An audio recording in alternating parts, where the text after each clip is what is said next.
નમસ્કાર, આપ જોઈ રહ્યા છો સ્પાર્ક ટુડે ન્યૂઝ. પુસ્તક પ્રેમી પ્રદીપભાઈની 13મા દિવસની પ્રાર્થના સભા. મિત્રો દ્વારા પ્રદીપ બુક સ્ટોલ ખાતે વિનામૂલ્યે પુસ્તક સેવા શરૂ કરવાની અનોખી જાહેરાત કરવામાં આવી. સંસ્કારી નગરી વડોદરાના જાણીતા પુસ્તક વિક્રેતા અને પુસ્તક પ્રેમી પ્રદીપભાઈના અવસાનને આજે 13 દિવસ પૂર્ણ થયા. પ્રદીપ બુક સ્ટોલ ખાતે એક વિશેષ પ્રાર્થના સભાનું આયોજન કરવામાં આવ્યું. પ્રદીપભાઈએ પોતાના સમગ્ર જીવન દરમિયાન ભારે આર્થિક સંકળામણ અને ગરીબી વચ્ચે પણ માત્ર જ્ઞાન અને શોહરતની કમાણી કરી. ડિજિટલ યુગ પહેલાના સમયમાં જ્યારે મોબાઈલ કે ઇન્ટરનેટની સુવિધા નહોતી, ત્યારે કોલેજના વિદ્યાર્થીઓ, પ્રોફેસરો અને યુપીએસસીની તૈયારી કરતા ઉમેદવારો કયા વિષય માટે કયું પુસ્તક વાંચવું તેની સચોટ સલાહ લેવા માટે પ્રદીપભાઈ પાસે આવતા હતા, કારણ કે તેઓ પુસ્તકો વેચવાની સાથે પોતે પણ જ્ઞાનનો અખૂટ ભંડાર ધરાવતા. તેમના જ્ઞાનના વારસા અને સ્મરણોને વડોદરામાં કાયમ માટે જીવંત રાખવાના ઉમદા આશય સાથે તેમના મિત્ર વર્તુળ સંજય સોની, અજય ગાયકવાડ અને સાથીદારો દ્વારા એક પ્રશંસનીય જાહેરાત કરવામાં આવી. પ્રદીપભાઈની આ દુકાનને એક મિસાલ બનાવીને હવે ત્યાં પુસ્તક દાનપેટી મારફતે એક ફ્રી લાઇબ્રેરી શરૂ કરવામાં આવી રહી છે, જ્યાં નગરજનો પોતાના વાંચેલા પુસ્તકો દાન કરી શકશે. આ તમામ પુસ્તકો જરૂરિયાતમંદ વાચકો અને વિદ્યાર્થીઓને કોઈપણ પ્રકારના ચાર્જ વિના તદ્દન મફત વાંચવા માટે આપવામાં આવશે.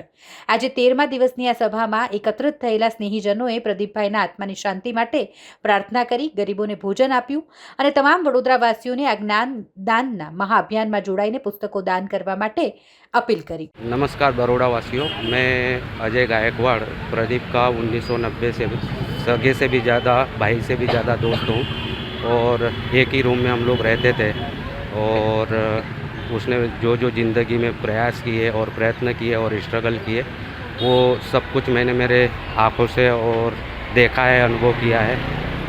उसका एक ही सपना था कि मैं किताबों की दुनिया में एक ऐसा नाम कमाऊं और लोगों को जो नहीं पढ़ने की इच्छा हो उनको भी पढ़ते हुए पढ़ना सिखाऊं, अच्छे अच्छे बातें सिखाऊं. ये मैंने खुद अपने आँखों से देखा है और मैं खाली टाइम में जब यहाँ आके बैठता था तो वही करता था. ज़्यादा से ज़्यादा लोगों को जिसकी पुस्तक खरीदने की इच्छा है उसको पुस्तक सेल करता था.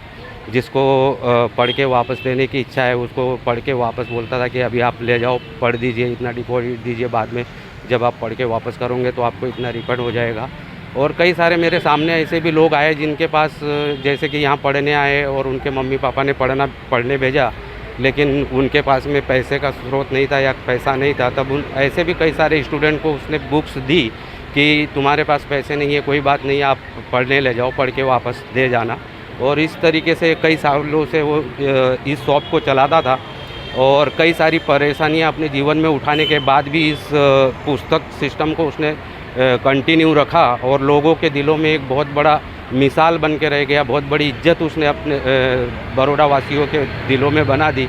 और कई सारे लोग ऐसे हैं कि उसकी पुस्तकें और उसका ज्ञान लेकर के बहुत सारे लोग अपने बहुत बड़े कामयाबी पे पहुँचे हैं.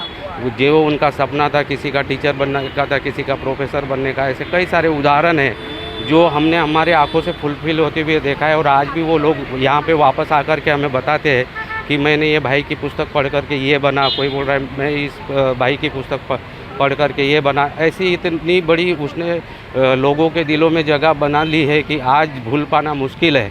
इसीलिए हमारी इच्छा यही है कि इस पुस्तक शॉप को ऐसे ही चलाते रहे और आगे तक कई दिनों तक, जब तक हमारे में दम है तब तक चलाते रहे और इसको कंटिन्यू रखें. और मैं सभी बड़ौदा वासियों और सभी देशवासियों से नम्र निवेदन करना चाहता हूं कि जो भी भाई बंधु पुस्तक पढ़ने के शौकीन हैं वो यहाँ से पुस्तक ले जाए और जिनके पास में पुस्तक पड़ी हुई है जो काम की नहीं है वो यहाँ पे देखे जाए. जिस भी बंधु के पास, जिस भी माता बहनों के पास, जिन भी बहनों के पास में पुस्तक पढ़ने के लिए, ख़रीदने के लिए पैसा नहीं है, वो यहाँ से लेके जाए, पढ़ के वापस दे दे. बस यही हमारी इच्छा है और हम चाहते कि इसी तरीके से चलता रहे और ये एक मिसाल हमारे बीच में बना रहे. धन्यवाद. પ્રદીપભાઈએ છે ને એમના જીવનમાં ખાલી શોહરત કમાઈ છે, બહુ ગરીબીમાં એમનું જીવન ગયું. પણ ઓફલાઈન હતું જ્યારે મોબાઈલ નહોતી ત્યારે લોકો એમને પૂછતા હતા કોલેજમાં કે યુપીએસસીમાં શું પુસ્તક વાંચી, એમનું જ્ઞાન, પ્રોફેસર બી એમની એડવાઇસ લેતા હતા. આ માણસ પુસ્તક વેચતા હતા, વાંચતા હતા ને એ જ્ઞાન એમનામાં હતું. આજે આપણી વચ્ચે નથી, 13 દિવસ થયા છે, તો સંસ્કારી નગરીની એવી ફરજ આવે છે આપણી વડોદરાવાસીની કે આવી એક મિસાલના તौर પર અમે આ એમની દુકાન ચાલુ રાખવા માંગીએ છીએ તમારી પાસે બી કોઈ બી વિષયના કોઈ બી પુસ્તકો હોય તો તમે પ્રદીપભાઈની લાઇબ્રેરીમાં મૂકી શકો છો અને જેને જરૂર હોય તે લઈ જઈ શકે છે. આ બધું વિના મૂલ્યે થશે, કોઈ ચાર્જ લેવામાં કે વેચાણ કરવામાં નહીં આવે. ફક્ત પ્રદીપભાઈની આ સેવા આપણા એમની સુવાસ વડોદરામાં ફેલાઈ રહે એ ભાવથી અમે આજે 13મા દિવસે અહીંયા ગેધરિંગ કર્યું છે. એમના આત્માની શાંતિ માટે થોડું ખાવાનું બનાવ્યું છે ગરીબોને વેચવા માટે. અને આ દુકાન અમારી જે છે પ્રદીપભાઈની એ ચાલુ રહે અને એના માટે વડોદરાવાસીઓને અપીલ છે કે તમારા પુસ્તક જમા કરાવી જાઓ ને તમને જરૂર હોય તો અહીંથી તમે વાંચવા ફ્રીમાં લઈ જઈ શકો છો. શું નામ હતું? સંજય સોની.